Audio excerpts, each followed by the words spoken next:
நேயர்களுக்கு வணக்கம். இது தெய்வ தரிசனம். தெய்வ தரிசனம் நிகழ்ச்சியில நம்ம ஒவ்வொரு நாளும் ஒவ்வொரு கோயில் பற்றிய புராணங்கள், வரலாறு, அந்த கோயில் எங்க அமைஞ்சிருக்கு, அந்த கோயிலுக்கு போனா என்ன பலன் அப்படிங்கிறத தொடர்ந்து பார்த்துட்டு இருக்கோம். அந்த வகையில இன்னைக்கு ஒரு அற்புதமான கோயில் பத்தி தான் கேட்டு தெரிஞ்சுக்க போறோம். அந்த கோவில் தான் வட திருநள்ளாறு சனீஸ்வர பகவான் திருக்கோயில்.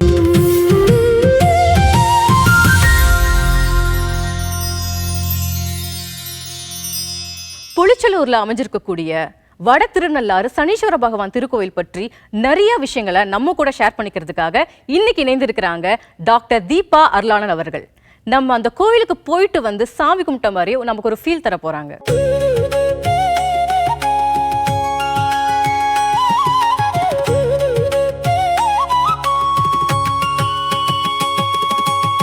புதுயுகம் நேயர்களுக்கு வணக்கம். நான் டாக்டர் தீபா அருளாளன்.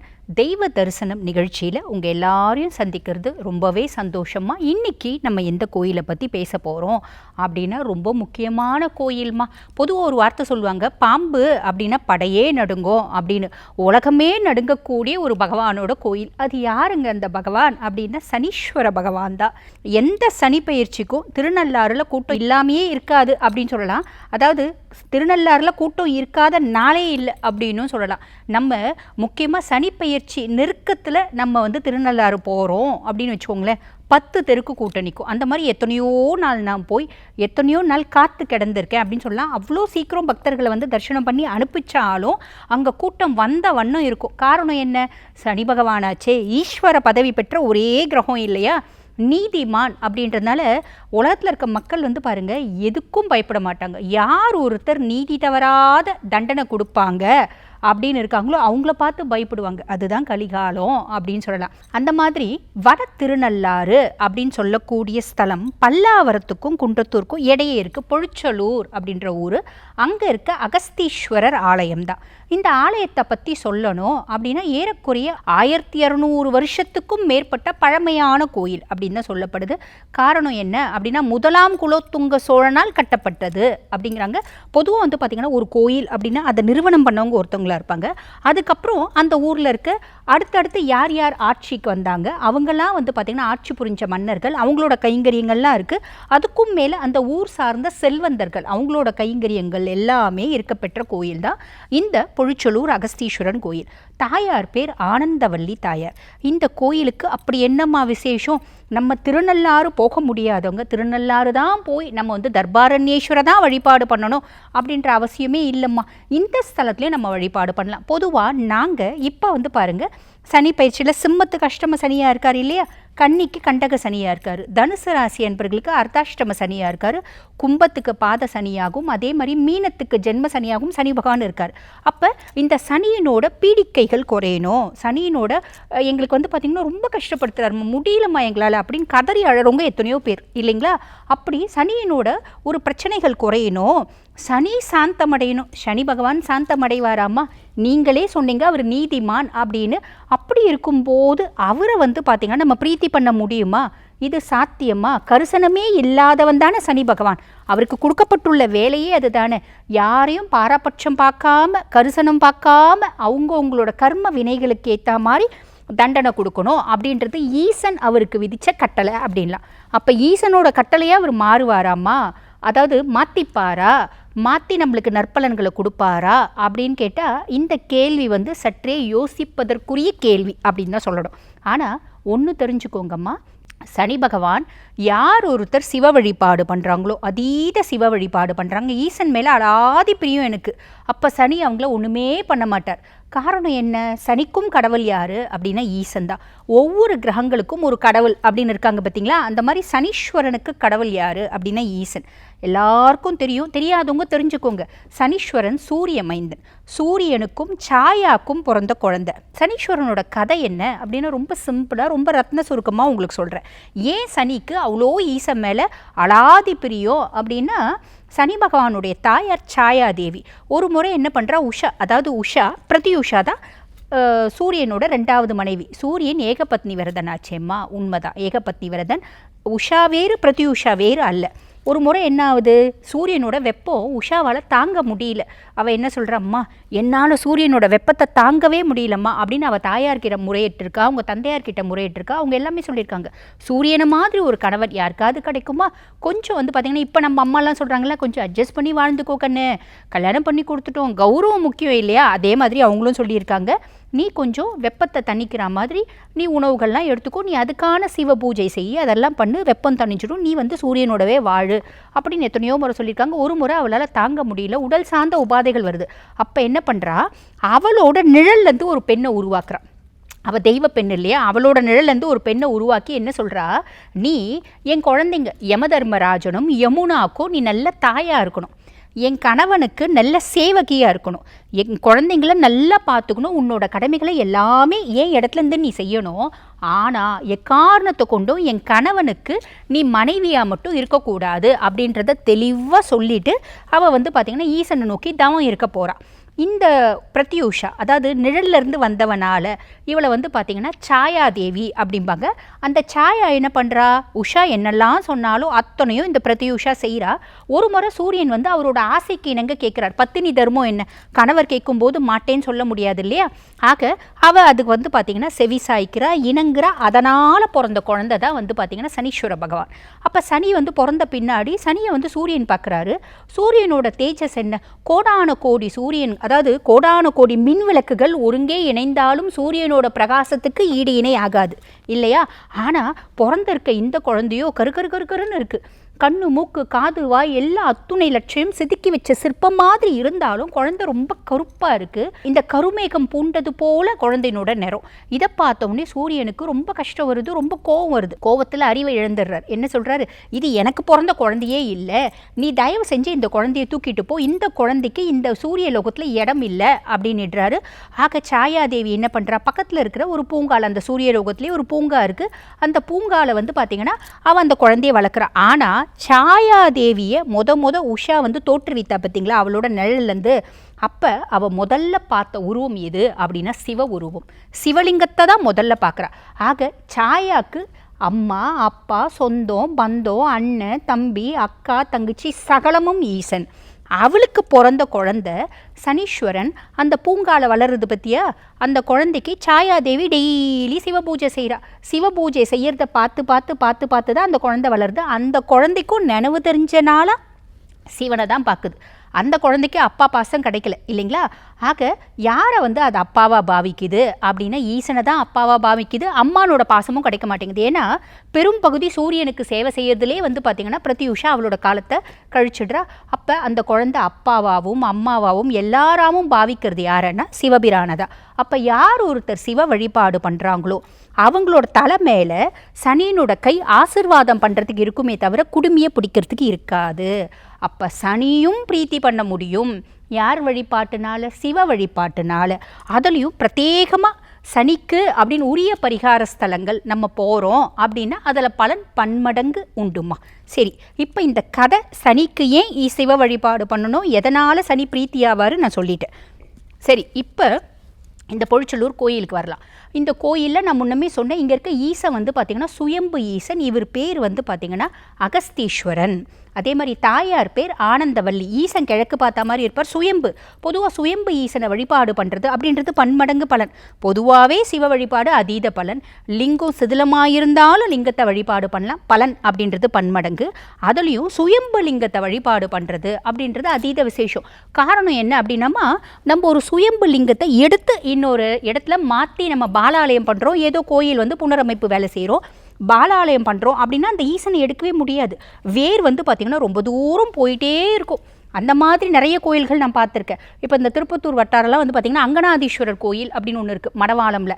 அந்த கோயிலுக்கும் அப்படி தான். அந்த மாதிரி நிறைய கோயில்கள் இருக்குது. அங்கே ஒரு முறை என்ன பண்ணாங்க, எதுக்கும் நம்ம நோண்டி தான் பார்க்கலாமே அப்படின்னு சொல்லிட்டு சுயம்புலிங்கம் எவ்வளோ தூரம் வேர் இறங்குதுன்னு பார்த்தா, நானே பார்த்தேன் ஏறக்குறைய ஒரு 20 அடி வரைக்கும் நோண்டினாங்க. வேர் போயிட்டே இருக்குது. அப்போ வந்து அந்த கோயிலில் நம்மளுக்கு வந்து பார்த்திங்கன்னா நிறைய எப்பயுமே கைங்கரியம் செய்யறதுனால அந்த கோயில் நான் பார்த்துருக்கேன். அப்போ அவ்வளோ தூரம் போச்சு. அப்போ என்ன பண்ணாங்க, ஈசனை எந்த விதத்துலையும் டிஸ்டர்ப் பண்ணாமல் அவருக்கு தொந்தரவு கொடுக்காமல் சுற்றி புனரமைப்பு வேலைகளை செஞ்சாங்களே தவிர அந்த ஈசன் மண்ணை நோண்டினதை திருப்பி அப்படியே மூடிட்டாங்க.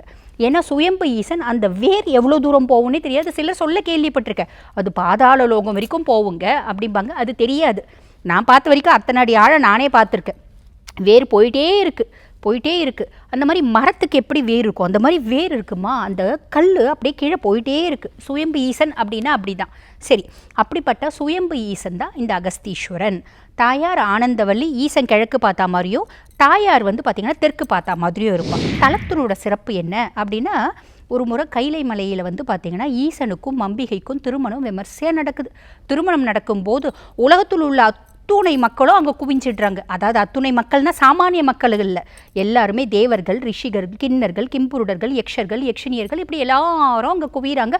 ஈசனுடைய கல்யாணத்தை பார்க்கணும் இல்லையா, எங்களுக்கு ஆசை இருக்காதா அப்படின்னு எல்லாரும் குவிகிறாங்க.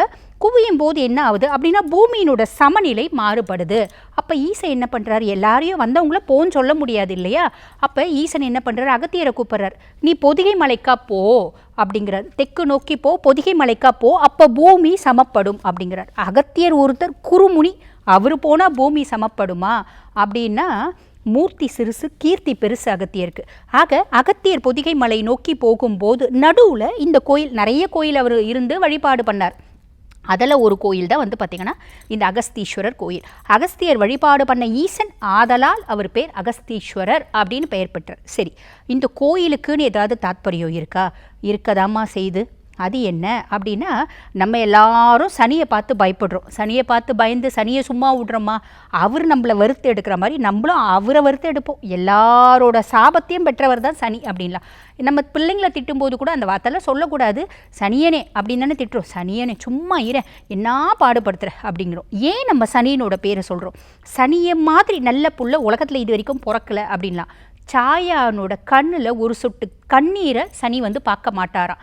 ஒரு முறை பார்வதி தேவியார் சொல்லியிருக்காரு சனிக்கிட்ட, உன்ன மாதிரி ஒரு புள்ளை எனக்கு இல்லையே அப்படின்னு மனசு ரொம்ப குமுறி சனியை வந்து சந்தோஷமாக பார்த்து வாழ்த்தினாலாம்.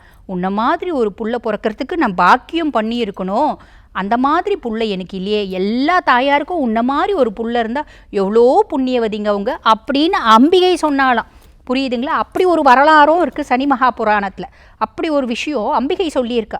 சாயா ரொம்ப கொடுத்து வச்சவ, உன்ன மாதிரி ஒரு பையன் அவனுக்கு பிறந்திருக்கான். காரணம் என்ன அப்படின்னா ஸ்ரவன்குமார்னு சொல்கிறாங்க பார்த்தீங்களா, அந்த மாதிரி சனி ஸ்ரவன்குமார். சனி வந்து நம்மளுக்கு சரியாக இல்லை. அதாவது ஏழரை நாட்டு சனியாக இருக்கார், அஷ்டம சனியாக இருக்கார், அர்த்தாஷ்டம சனியாக இருக்கார், கண்டக சனியாக இருக்கார். சனி தசை நடக்குது. சனி சுயஜாதகத்தில் 8ல் போயிருக்காரு, பாவரோட கன்ஜங்ஷனாக இருக்கார். அதாவது பாவரோட இணைவில் இருக்கார். சனியே பாவர் தான், அதுக்கு மேலே இன்னொரு பாவரனோட பார்வை வேறு இருக்குது. இந்த மாதிரி எல்லாம் இருந்தால் அவங்க எவ்வளோ கொடுமையில் இருப்பாங்க.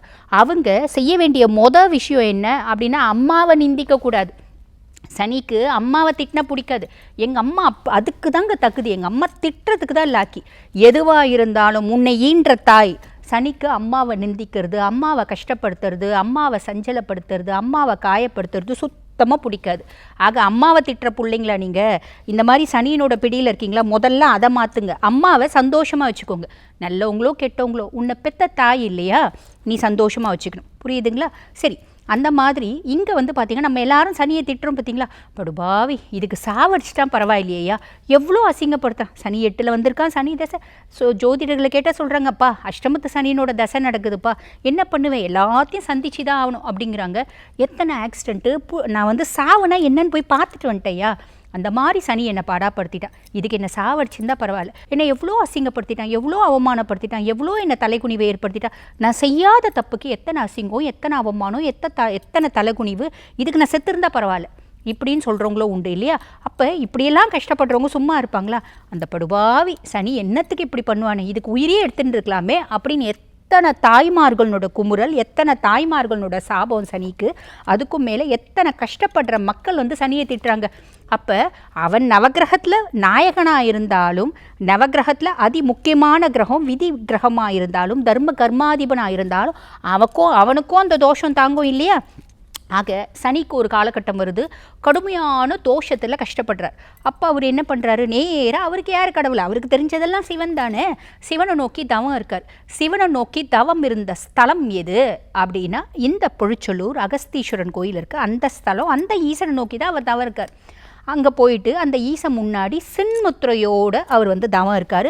ஒரு தீர்த்தம் ஒன்று உருவாக்குறாரு, நல்ல தீர்த்தம் அப்படின்னு அதில் குளிச்சுட்டு அந்த ஈசனுக்கு வந்து பார்த்திங்கன்னா அபிஷேகம் ஆராதனை பண்ணி அந்த ஈசன் முன்னாடி வழிபாடு பண்ணுறாரு, தவம் இருக்கார். ஒரு காலகட்டம் வருது, ஈசன் எப்பயுமே தவத்துக்கு மெச்சுவான். உண்மையான பக்திக்கு உருகுவோம். அந்த மாதிரி உண்மையான பக்தி அந்த சனியினோட அலாதி பிரியம் ஈசன் மேலே, அதீத தீவிரம் அவனுடைய ஒரு தவத்தில் ஈசன் வந்து பார்த்திங்கன்னா செவி சாய்க்கிறார். ஒரு நாள் அவர் முன்னாடி காட்சி கொடுக்குறார். காட்சி கொடுத்து அவரோட தோஷத்தில் இருந்து முழு விமோச்சனம் அப்படின்றது கொடுக்குறார். கொடுத்துட்டு நீ இந்த தொழிலை செய்ய வேணான்னு சொல்லுவாரா? அப்படி சொல்லலை.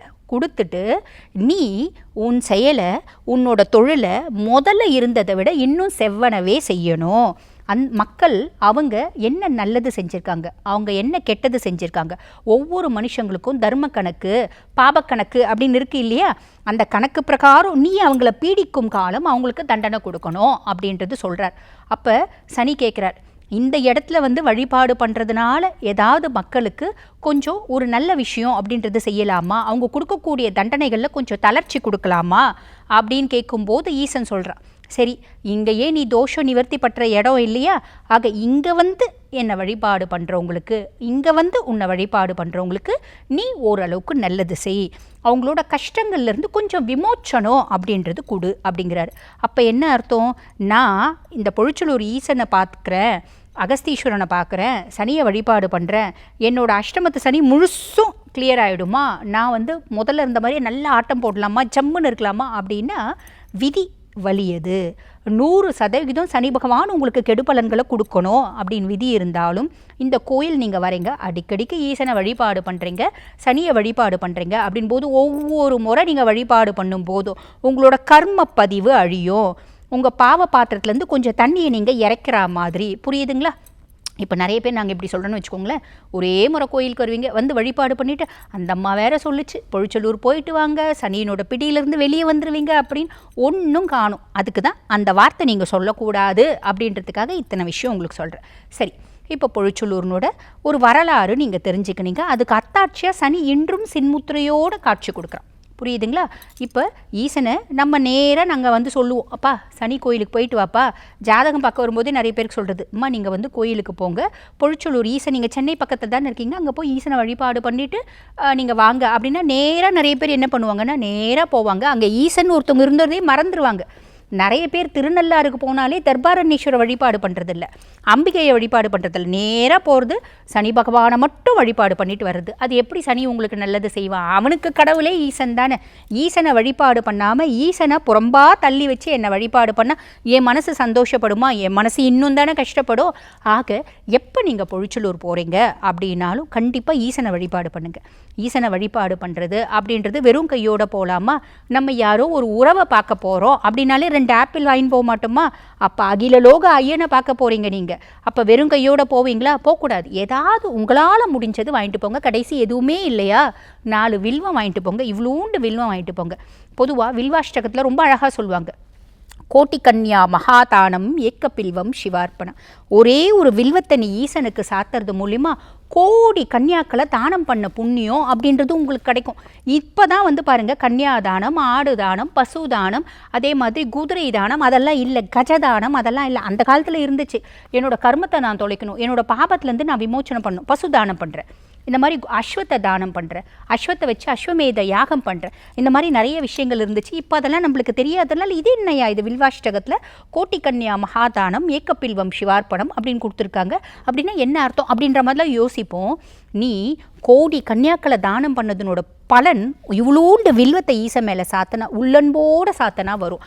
ஆக வெறும் கையோடு போகாதீங்க.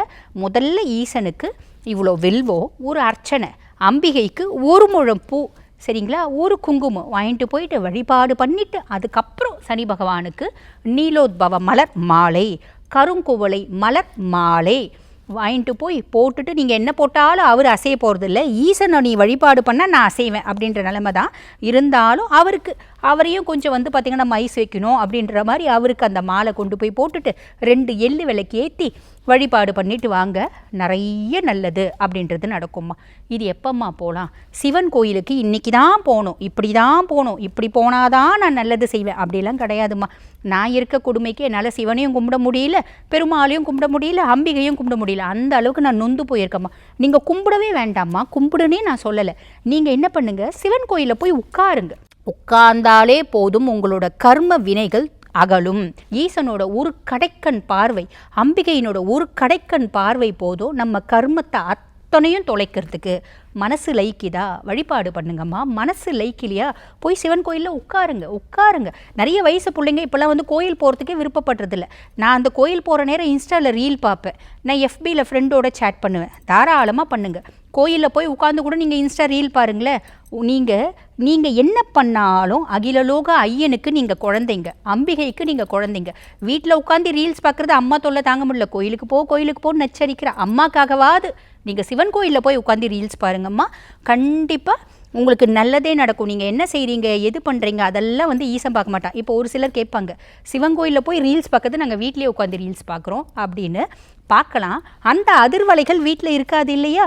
ஆக கோயில் அப்படின்னாலே ஸ்தலம், தீர்த்தம், மூர்த்தி, இவங்களுக்கெல்லாம் வந்து பார்த்திங்கன்னா அதீத மகத்துவங்கள் அப்படின்றது இருக்க தான் செய்து. ஆக சென்னைக்கு பக்கத்தில் இருக்கவங்க இந்த வட திருநள்ளாறு அப்பப்போ போங்க, வழிபாடு பண்ணுங்க. சனியினோட பீடிக்கையிலிருந்து முழு விமோச்சனம். அதுக்கும் மேலே ஈசனுடைய உண்மையான அன்பு கருணைக்கு பாத்திரமாவீங்க. ஈச வழிபாடு, அதனோட தாத்பரியம், அதனோட மகிமைகள் என்ன அத்துணையும் புரிய பெறும் அப்படின்றது நிதர்சன உண்மைமா.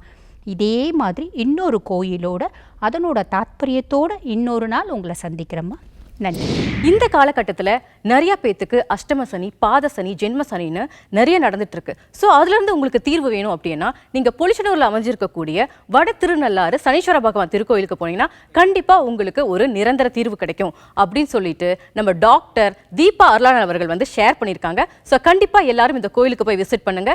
இதே மாதிரி வேறொரு அற்புதமான கோயிலோட உங்களை மீண்டும் அடுத்த நிகழ்ச்சியில் சந்திக்கிறேன். உங்களிடமிருந்து விடைபெறுவது உங்கள் மதுரா.